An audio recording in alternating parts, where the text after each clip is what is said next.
So we are next going to move on to cover break-even and profitability. So to find break-even, we head into overview and the break-even section.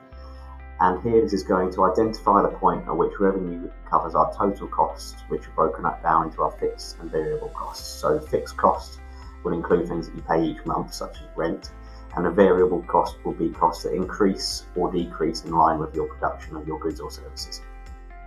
So here we can see that fixed costs of £814 are included in this month.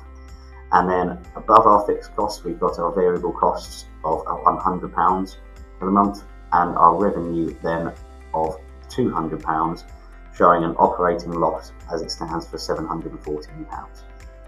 Our break-even point here would be £1,600 because this is the point at which our total revenue covers our costs. And this can be completely customised to see different areas, so you can look at it for different months, quarters, even weeks and days, or for a full year, and you can change the dates up here too. So we will next move on to the profitability section, which is essentially income versus expenses. So when we click on income versus expenses, it will give us a breakdown of the periods that we are looking for. So as it stands, I've still got the view as monthly up to March 2018. But I can break this down to show less periods. I can then put divisions in there if I wanted to. So if we had the use of classes in QuickBooks, for example.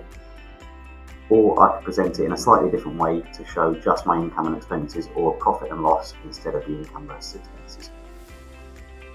Moving on to the next tab, we've got sales, and this will break down our sales into the different categories that we've got for different periods of time. So if you have different sales streams, you can use those to be tracked in here.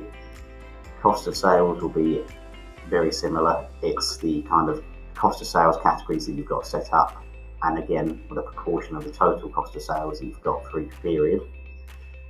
Other income will only really be used if you do have any other income, such as employer's allowance or any grants that show up in your accounts.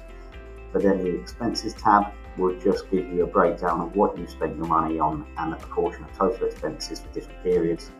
You can compare these figures to budgets, which will be very useful if you're using a budgeting tool as well.